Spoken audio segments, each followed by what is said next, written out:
Ecclesiastes 3:8, a time to love and a time to hate, a time for war and a time for peace. This is the closing comment that we get from the debater, from the critic, in this poem, this beautiful piece of Jewish literature. And he ends it with this statement that there is a time for us to love, but what about this time to hate? I mean, this is like, are we allowed to hate? Surely not. But yet that is what the debater is telling us in this. And it's so important to understand that in this book of the Bible, we are being presented with the human condition. It's not necessarily a statement of fact. It is rather just a statement of who we are. It's not necessarily truth. It's just, the debater's not necessarily saying it's fine for you to do this. It's not fine for you to do this. He's saying this is all part of who we are within the human condition. And he uses this phrase throughout the book. He says about things being under the sun or under heaven. And this is such an important thing to understand because this is a Jewish idiom and it essentially means anything within the human condition, but more broadly speaking, outside of our relationship with God. And so he uses this term in many different occasions. Right at the beginning of the book of Ecclesiastes, he says that there is nothing new under the sun. Now, is that truth? Is that a statement of truth? Or is that simply commentary on the fact that so often in our nihilistic way of looking at the world, it can seem like there is nothing new? Yet we serve a God who says he is making all things new. He says, behold, I'm doing a new thing. He calls us to be agents of a kingdom that is advancing the new into the world. So which is true?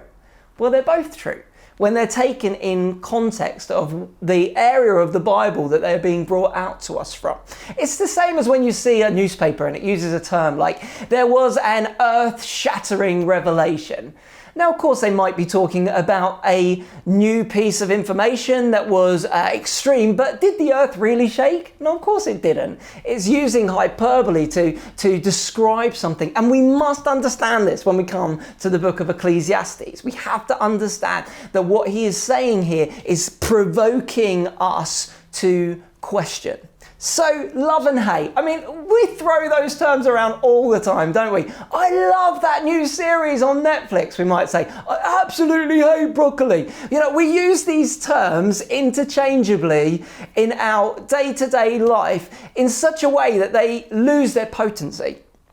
But in Hebrew, the words ahava and sanah are extreme words. They are words of great description. And so what about hate?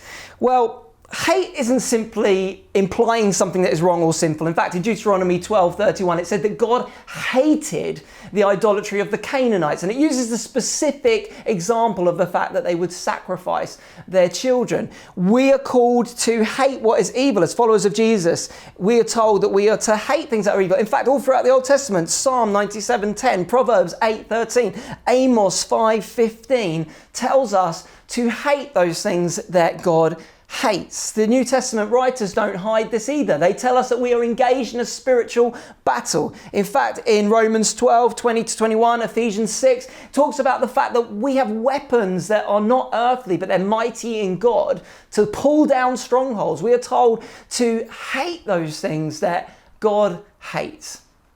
And this is so important because we so often will talk about God being love. And yes, God, the essence of God is love. But if we do not hate, then we cannot genuinely love either.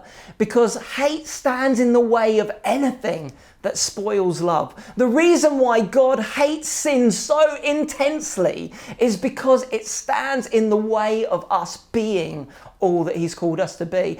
Now I realise the term sin is an archaic term. We don't really use that in our day and age. But sin just means anything that diverts us from the course that God has for our lives. God has an amazing plan for you.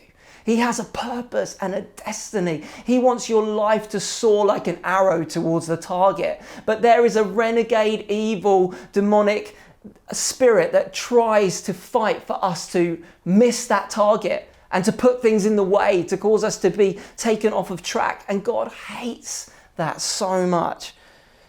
Now, there's an important caveat to the fact that we are allowed to hate evil. We are never, ever allowed to hate God's image bearers.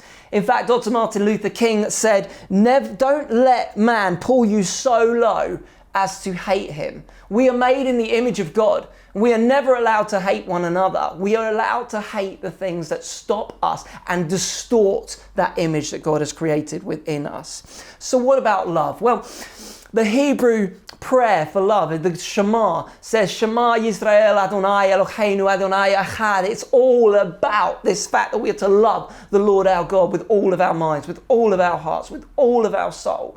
To achavah God. And then Jesus adds to that the second greatest commandment is to achavah, to love our neighbor as we love ourselves.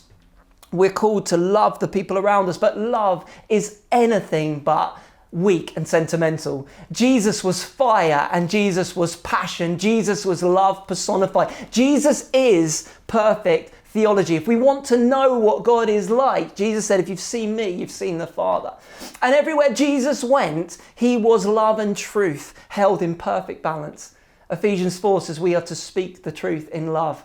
Tragically, most Christians just love to speak the truth.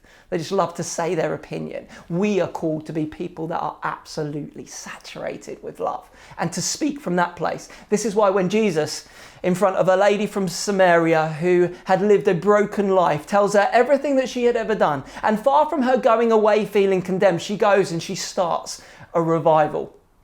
What would it look like if we loved in that kind of way? If we stood up against what God hates? The problem is so often we've got it round the wrong way. We love what God hates and we hate so often what God loves. If we want to see God's love and hate come together in perfect unity, we see it in the cross of Jesus, where because of his hatred of sin, God allowed himself to be the sacrifice for our freedom and our forgiveness, and with outstretched arms showed the world that he loves us so much that it's his will that none should perish, but that all should come to a saving knowledge of Christ. So how can we love like that in our day and age? How can we decide this week that we're going to stand up and we're going to hate the things that God hates, but we're going to do it in such a way that it causes love to impact our generation, to impact our nation, and to impact the ends of the earth? Let's love and hate well this week. God bless you.